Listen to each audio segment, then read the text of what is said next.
Hi వర్స్ welcome to our channel. ప్రస్తుతం మనతో పాటు దాము బాలాజీ గారు సీనియర్ జర్నలిస్ట్ ఉన్నారు. వారితో ఒకసారి మాట్లాడదాం. సార్ నమస్కారం. నమస్తే సార్, హైడ్రా విషయంలో ఇప్పుడు ఒక రెండు కీలక పరిణామాలు చోటు చేసుకున్నాయి సార్. ఒకటి ఏంటంటే హైకోర్టు రంగనాథ్ గారి పైన సీరియస్ అయింది, వ్యక్తిగతంగా కోర్టులో హాజరు కావాలని కూడా చెప్పింది. మరి ఎందుకు సీరియస్ అయినట్టు, మరి కోర్టులో ఏం జరిగే అవకాశం ఉంది?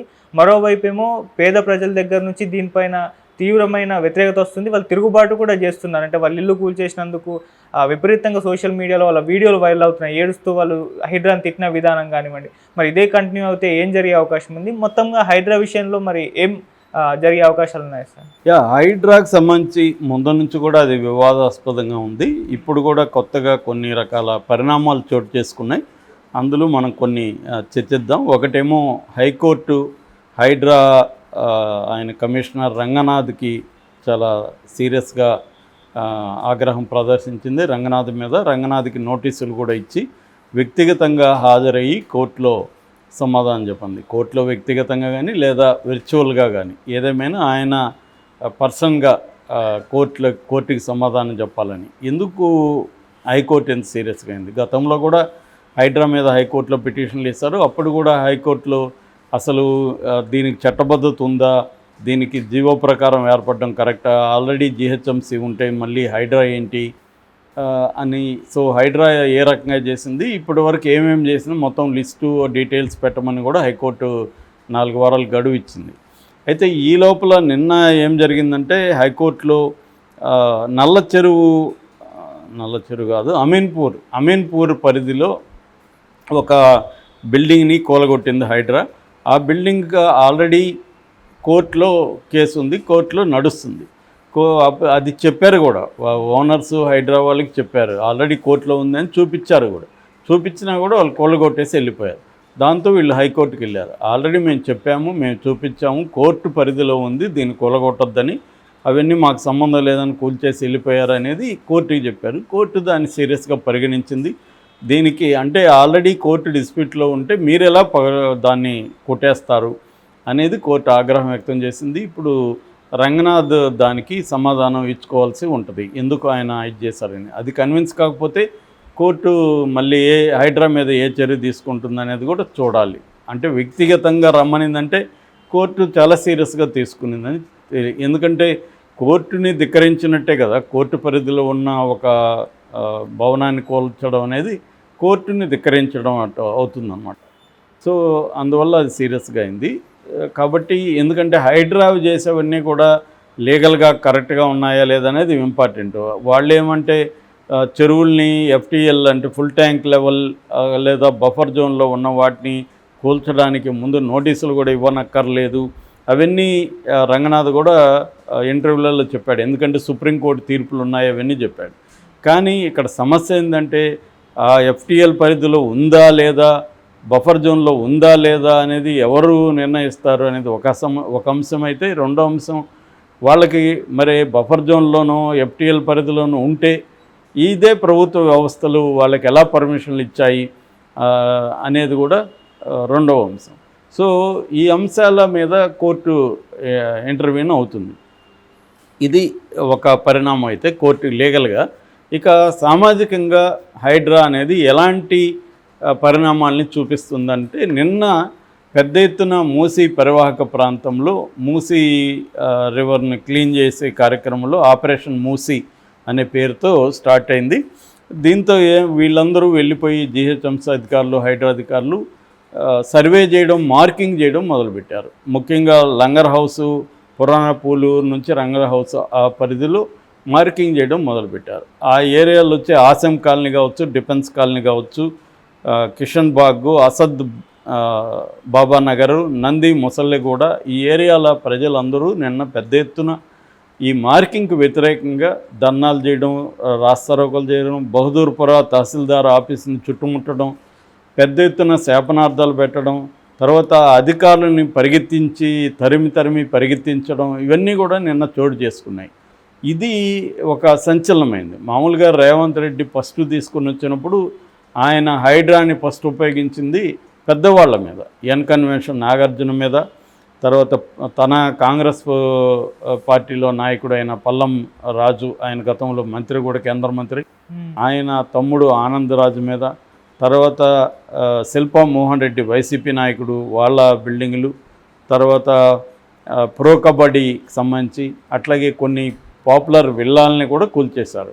అంటే బిగినింగ్లో పెద్దవాళ్ళ మీద చేయబోతున్నారు, మొత్తం అన్ని పార్టీల్లో ఉండే పెద్ద స్థాయి వాళ్ళ మీద చేయబోతున్నాం అనేది చెప్పాడు. రేవంత్ రెడ్డి కూడా ఓపెన్గా చెప్పాడు.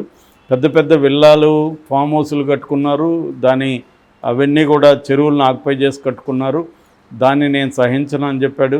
అట్లాగే పేదల జోలికి కూడా వెళ్ళనని చెప్పాడు. పేదల జోలికి ఇప్పుడిప్పుడే మేము వెళ్ళము, వాళ్ళని ఎడ్యుకేట్ చేయించి, వాళ్ళకి అర్థం చేయించి, వాళ్ళకి ఆల్టర్నేటివ్ చూపి డబుల్ బెడ్రూమ్లు ఇస్తాం వాళ్ళకి, ఆ తర్వాతే మేము చేస్తామని కూడా రేవంత్ రెడ్డి క్లియర్గా చెప్పాడు. రంగనాథ్ కూడా క్లియర్గా అనేక ఇంటర్వ్యూల్లో మేము పేదల జోలికి వెళ్ళము, దానికి ఇంకా ఎవాల్వ్ అవుతుంది ప్రభుత్వ పాలసీ, ఇప్పుడైతే మేము పెద్ద స్థాయిలో వాళ్ళది మాత్రమే చేస్తున్నామని చెప్పాడు. కానీ ఆ తర్వాత ఏ పెద్ద స్థాయి నాయకులది కూలగొట్టలేదు. నిజానికి నోటీసులు వెళ్ళాయని చెప్తున్నారు. మొన్న కూడా మల్లారెడ్డి మా కాలేజీకి సంబంధించి నోటీసులు వచ్చాయని, అట్లాగే మన ఓవైసీ వాళ్ళ కాలేజీలు వాళ్ళ బిల్డింగులు కూలుస్తారని చెప్పారు. అట్లాగే పల్లా ఆయన రాజేశ్వర్ రెడ్డి వాళ్ళవి చేస్తున్నారు. తర్వాత కేటీఆర్ ఆయన లీజుకి తీసుకున్న గెస్ట్ హౌస్ అదే బినామీదే ఆయనదే అంటారు, ఏదేమైనా ఆయన కూలగొడతా ఉన్నారు. ఇవేవి జరగకుండా సడన్గా మిడిల్ క్లాసు పేదల మీదకి వెళ్ళినట్టుగా హైడ్రా కనిపిస్తుంది. ఇట్లు తిప్పి హైడ్రా మొత్తం ఇటు తిరిగింది. అంటే బుల్డోజరు వాళ్ళ మీదకి వెళ్ళకుండా వీళ్ళ మీదకి వెళ్ళింది. ఇక్కడ ఏదో పొరపాటు జరిగినట్టుగా అనిపిస్తుంది. నిజానికి వీళ్ళవేమి ఇప్పుడు నిన్న జరిగిన సంఘటనలో కోల్చలేదు వాళ్ళవేమి, కానీ మార్కింగ్ చేశారు. మార్కింగ్ ఎందుకు చేశారు? నెక్స్ట్ కూలగొట్టడమే కదా అనే దీంట్లో వాళ్ళు విపరీతంగా ఆందోళన చెందుతున్నారు. భయంకరంగా శాపనార్థాలు పెట్టారు. నిన్న చూస్తే వీడియోలు, ఆవేదన వ్యక్తం చేశారు. ఒకరిద్దరు ఆత్మహత్య చేసుకుంటామని చెప్పారు. ఇంకో చోటైతే ఒక ముసలావిడ ఆత్మహత్య కూడా చేసుకొని చనిపోయింది.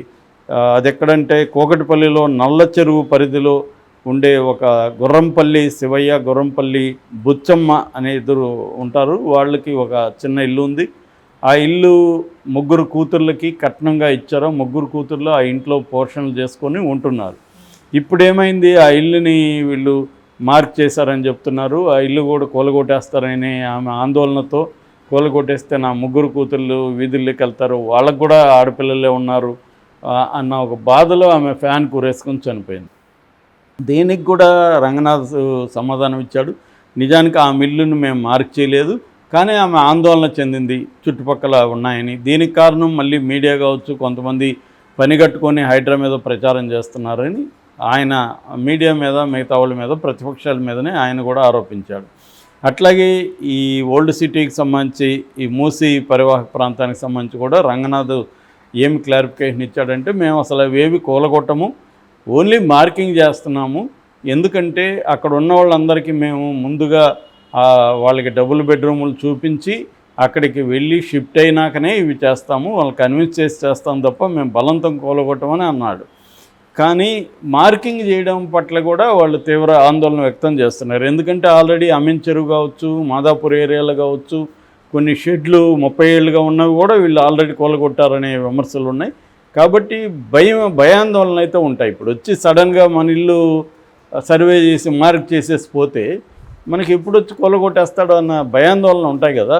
సో అందువల్ల గవర్నమెంట్ ఆలోచించుకోవాలి. ఖచ్చితంగా ముందుగా నువ్వు పెద్దవాళ్ళది కంప్లీట్ చేసుకొని మళ్ళీ రావాలి తప్ప పెద్దవాళ్ళతో వదిలేసి పేదవాళ్ళ మీదకి వస్తే ఖచ్చితంగా రేవంత్ రెడ్డికి ఇది వ్యతిరేకత అయిపోతుంది. పెద్దవాళ్ళు ఇప్పుడు ఫర్ ఎగ్జాంపుల్ కన్వెన్షన్ చేసినప్పుడు ఆయనకు వ్యతిరేకత రాలేదు ఏ వైపు నుంచి కూడా, పైగా సపోర్ట్ వచ్చింది, అందరూ కూడా ఓపెన్గా సపోర్ట్ చేశారు. మరి ఏ కారణాలు తెలియదు కానీ పెద్దవాళ్ళ వైపు పోవడం అనేది ఆగిపోయింది. ఏ పార్టీలో ఉన్న పెద్దవాళ్ళ దగ్గరికి వెళ్ళలేదు అతను. మరి వీళ్ళు కోర్టులకు వెళ్ళి ఏమన్నా చేస్తారని భయపడ్డారా, లేకపోతే ఏదైనా ప్రెజర్ ఉందా తెలియదు.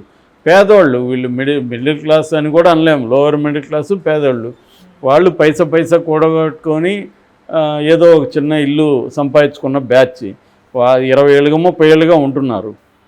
వాళ్ళు నిన్న అదే అడుగుతున్నారు, మేము ఇన్నేళ్ళుగా ఉంటున్నాం, మేము మరి మా ఓటు మీరు ఎందుకు వేయించుకున్నారు మా దగ్గర, మా ఇల్లే రాంగ్ అయితే మా ఓటు కార్డు కూడా రాంగ్ అవ్వాలి కదా. సో పర్మిషన్ అంతా ఎందుకు ఇచ్చారు, మీ వాళ్ళే కదా, గవర్నమెంటే కదా ఇచ్చింది, మేము ఈకపోతే మేము వేరే దగ్గర చేసుకునేవాళ్ళం, పర్మిషన్లు ఇచ్చింది కాబట్టే కదా మేము కట్టుకుని, ఇప్పుడు వచ్చి రాత్రి కొట్టేసి డబుల్ బెడ్రూమ్ ఇస్తాను వెళ్ళండి అంటే మాకు డబుల్ బెడ్రూమ్ వద్దు ఏమొద్దు అని వాళ్ళు అంటున్నారు. ఇదైతే సెన్సిటివ్ ఇష్యూ, ఎందుకంటే లైవ్లీహుడ్లు ఆ ఏరియాల్లో వాళ్ళు సెటిల్ అయి ఉంటారు, అక్కడెక్కడ పక్క ఇళ్ళల్లోనో పనులు ఏవో చేసుకుంటుంటారు, క్లయింటల్ ఏర్పడి ఉంటుంది. ఇప్పుడు ఫర్ ఎగ్జాంపుల్ ప్లంబర్ ఉంటాడు, అక్కడ ప్లంబర్కి దానికి దగ్గరలో ఒక క్లయింటల్ అనేది ఉంటుంది, తన లైవ్లీహుడ్. భార్య అక్కడ చుట్టుపక్కల ఇళ్ళల్లో ఎక్కడో పనిచేస్తుంది. సడన్గా వీళ్ళని డిస్ప్లేస్ చేయడం వల్ల నువ్వు డబుల్ బెడ్రూమ్ ఇస్తావు సరే, అక్కడ లైవ్లీహుడ్కి ఏమి ఉండదు వీళ్ళకి. సో ఇటువంటి ఇష్యూస్ అన్నిటినీ జాగ్రత్తగా డీల్ చేయాల్సిన పరిస్థితి ఉంది. మరి రేవంత్ రెడ్డి దూకుడు పేరుతో వెళ్తే మాత్రం ఆయనకి రివర్స్లో దూకుడు ప్రజలు చూపిస్తారు. కొద్దిగా ఆలోచించుకోవాల్సిన అవసరం హైడ్రాకి సంబంధించి రేవంత్ రెడ్డికి కావచ్చు, కమిషనర్ రంగనాథ్కి కావచ్చు ఉంది. అట్లాగే వీళ్ళు ఎడ్యుకేట్ కూడా చేయాలి. అంటే మేము మా ప్రయారిటీ, నేను ముందు నుంచి చెప్తున్నా, వీళ్ళ ప్రయారిటీ లిస్ట్ అనేది ఇప్పటివరకు లేదు. అంటే ఏ ప్రయారిటీ, ఏ బేస్ మీద మీరు ఏ ఇల్లు కూలగొడుతున్నారు అన్న ఒక ప్రయారిటీ ప్రకటించాలి. అప్పుడు వీళ్ళు ఒకవేళ ఇది చేసుకున్నా కూడా, సర్వే చేసుకున్నా కూడా ఇబ్బంది ఉండదు. సడన్గా వెళ్ళి మన ఇంటి ముందు